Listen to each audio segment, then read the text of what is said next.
जिस महापुरुष के जयंती पखवाड़ा पर हम लोग उपस्थित हुए हैं, निश्चित तौर पे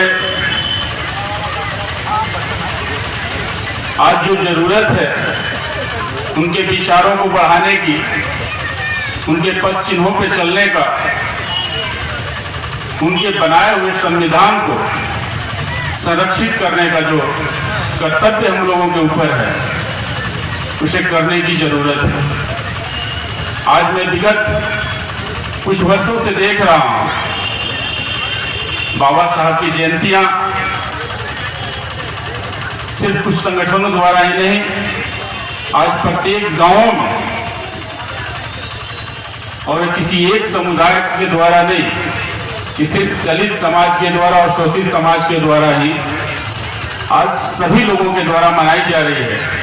तो निश्चित तौर पर मुझे जो लगता है और जो मैंने समझा है कि बाबा साहब के विचार को मानने वालों की संख्या, उनके विचारों से प्रभावित होने वालों की संख्या दिनों दिन बढ़ती जा रही है।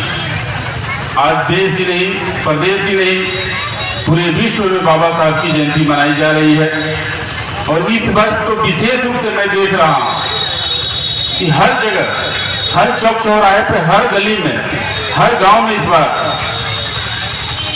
जिस तरीके से बाबा साहब की जयंती मनाई जा रही है, निश्चित तौर पे बाबा साहब के विचारों को मानने वाले और जानने वालों की संख्या बढ़ गई है। आज जरूरत है सिर्फ जयंती मनाने से काम नहीं होगा। हमारे पूर्ववक्ताओं ने जैसा बताया कि बाबा साहब ने किस परिस्थिति में और किस समय में अपनी शिक्षा ग्रहण किए, किस विषम परिस्थिति में उन्होंने इस देश को एक नया आयाम देने का जो काम किया, संविधान की जो उन्होंने रचना की, तो किसी जाति विशेष के लिए नहीं किया। बहुत सारे संगठन के लोग बाबा साहब को छोटे से कद में बांध देते हैं कि बाबा साहब सिर्फ हम बहुजनों के लिए। मैं नहीं मानता कि बाबा साहब सिर्फ हम जिनको बहुजन कहते हैं, बहुजन मतलब तो सभी जन ही होते हैं, लेकिन बहुजन को कुछ लोग परिभाषित करते हैं कुछ खास समुदायों के द्वारा कि यही बहुजन है, और लोग जो है पता नहीं किस जन के रूप में उसको परिभाषित करना लोग जानते हैं। बाबा साहब ने जो संविधान दिया है वो पूरे देश के लिए दिया, पूरे मानवता को संरक्षित करने के लिए दिया है। तो मुझे नहीं लगता कि बहुजन और अन्य किसी जन में उनको बांटने की जरूरत है। बाबा साहब सबके हैं, जो भी परिस्थितियां हुई उस समय, जब इनकी शिक्षा दीक्षा हुई हो, लेकिन जब शिक्षित बनने की जब बात आती है, संगठित होने की जब बात आती है और संघर्ष करने की जब बात आती है, तो निश्चित तौर पर बाबा साहब को संविधान को एक बार जरूर जानना चाहिए और मानना चाहिए कि बाबा साहब ने संविधान में किसी जाति विशेष के लिए, किसी खास समुदाय के लिए प्रावधान नहीं किया, पूरे भारत के लोगों के लिए। आप उनकी जब कॉन्स्टिट्यूशन का जब पहली आप पेज पलटेंगे तो उस पर देखेंगे हम भारत के लोग,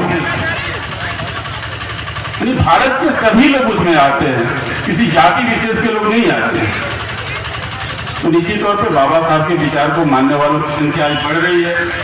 आज इस पखवाड़े पे हम उपस्थित हुए हैं और मुझे नहीं लगता कि कोई राजनीतिक मंच तो है नहीं, किसी दल की कोई मंच नहीं है, और बाबा साहब किसी दल के नहीं थे। हम मात्र अपने लोगों से ही कहना, सच्चे अनुयायी हैं संत श्री गुरु रविदास जी महाराज के। अगर हम सच्चे अनुयायी हैं तो हमें ये जरूर ख्याल रखना हो कि हम उन पूर्वजों का जो विचार थे उसे अपनाना पड़ेगा, मानना पड़ेगा। संत श्री गुरु रविदास जी महाराज, हमें रविदास जयंती में पुष्पलता जी ने बुलाया था, मैं नहीं पहुंच पाया, इसके लिए मैं आप लोगों से क्षमा प्रार्थी हूं। अगर हम अपने महापुरुषों की जीवनियों पे जब देखें, उनकी जीवन गाथा जब हम देखते हैं, तो निश्चित तौर पर उनकी जीवन पूरे संघर्ष की जीवन रही है। लेकिन जब उनके विचार और कर्म हम देखें तो उनके विचार में कभी भी किसी जाति विशेष के प्रति कोई गलत भावनाएं नहीं रही। अगर संत श्री गुरु रविदास जी महाराज के हम विचारों और कर्मों को भी देखें तो उन्होंने अपने कर्म के बदौलत उस विषम परिस्थिति में भी अपने कर्म की प्रधानता को दिखलाया और सब लोगों ने माना भी। और बाबा साहब जिस विषम परिस्थिति में पढ़ करके आगे बढ़ करके जब देश के लिए संविधान इन्होंने रचा, तो इन्होंने विशेष जो वर्ग जिनके द्वारा ये प्रताड़ित किए जाते थे, दबाए जाते थे, जिनके द्वारा शोषण होती थी, कभी भी उनके खिलाफ भी संविधान में वैसी एक दो पंक्तियां नहीं जोड़ी जिससे कि उनको भी ठेस पहुंचे। तो निश्चित तौर पे हमारे जो महापुरुष रहे हैं, जिन बहुजन महापुरुषों की हम बात करते हैं, निश्चित तौर पर वो समतामूलक समाज की स्थापना चाहते थे और समतामूलक समाज के लिए उन्होंने अपने विचारों को रखा। तो आज उनके विचारों पे चलना है, हमें उनके पद चिन्हों को मानना चाहिए। उस पर अगर हम चलते हैं तो निश्चित तौर पर आज समाज में जो द्वेषता और विमनस्यता की जो भाव जग रही है, देश में जिस तरह से कुछ संगठनों द्वारा आपसी भाईचारा और सौहार्द को बिगाड़ा जा रहा है, जात पात में जिस तरीके से बांटी जा रही है, अगर हम इनके अनुयायी, इनके अगर सच्चे समर्थक हैं तो हमें सचेत रहने की जरूरत है। उनके द्वारा हमेशा आपको बगलाया जाएगा, दिग्भ्रमित किया जाएगा। आप दिग्भ्रमित ना हो, अपने इस देश की जो समानता है, एकता है, जो भाईचारा है, जो आपसी सौहार्द है, इसे बनाए रखने की जरूरत है। आज बिहार में जो महागठबंधन की सरकार है, हर क्षेत्र में शिक्षा हो, स्वास्थ्य हो, सड़क हो, गली हो, नली हो, हर क्षेत्र में महागठबंधन की सरकार कार्य कर रही है और अच्छे कार्य हो रहे हैं। सभी को जो भी समस्याएं हैं उन्हें दूर करने का कार्य किया जा रहा है। हमारे माननीय नीतीश कुमार जी और तेजस्वी जी का कहना भी है कि ये जो महागठबंधन की सरकार है, आपकी सरकार है और आपके द्वारा चल रही है। यहाँ पढ़ाई, कमाई, दवाई, सुनवाई और कार्रवाई की सरकार है। आपके द्वारा जो भी हम लोगों के बीच शिकायतें आती है, किसी पदाधिकारी के प्रति हो, किसी जनप्रतिनिधि के प्रति हो, तो सुनने के बाद उन पर कार्रवाई भी करती है सरकार। आज जो बातें हो रही थी यहाँ बिजली की, सड़क की, आपको बता देना चाहूंगा कि आज बिहार वो पहला प्रदेश है जो कि हर घर तक बिजली पहुंचाने का कार्य किया है। जो भी हो, पंचायत भवन का भी जीर्णोद्धार करना हो तो उसे भी हम लोग करें, वो तो मेरे विभाग की चीज है, आप लोग लिख करके दे दीजिएगा तो पंचायत भवन का भी जीर्णोद्धार मैं करा दूंगा।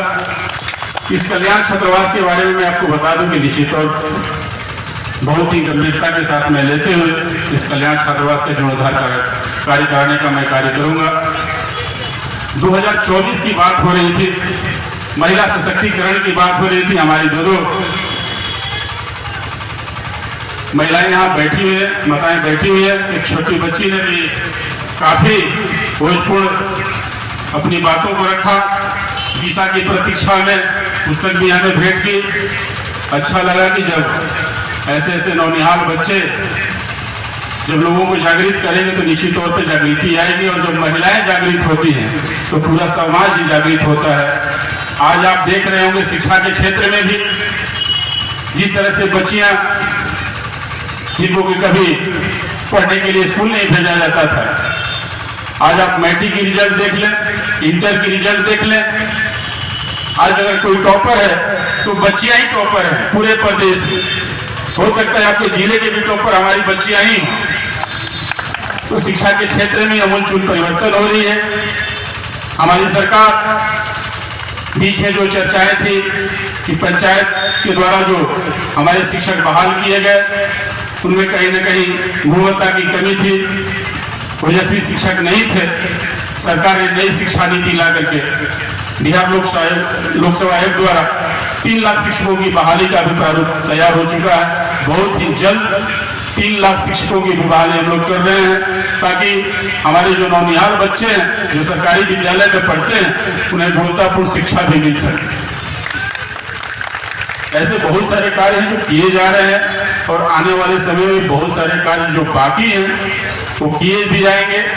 महिला सशक्तिकरण की दिशा में देखा जाए माननीय नीतीश कुमार जी द्वारा जो बाबा साहब का सपना था महिलाओं को सशक्त करने का, बिहार वो पहला प्रदेश है जहां माननीय नीतीश कुमार जी द्वारा पंचायती राज में 50% आरक्षण देकर के महिलाओं को सशक्त और सुदृढ़ करने का कार्य किया गया है।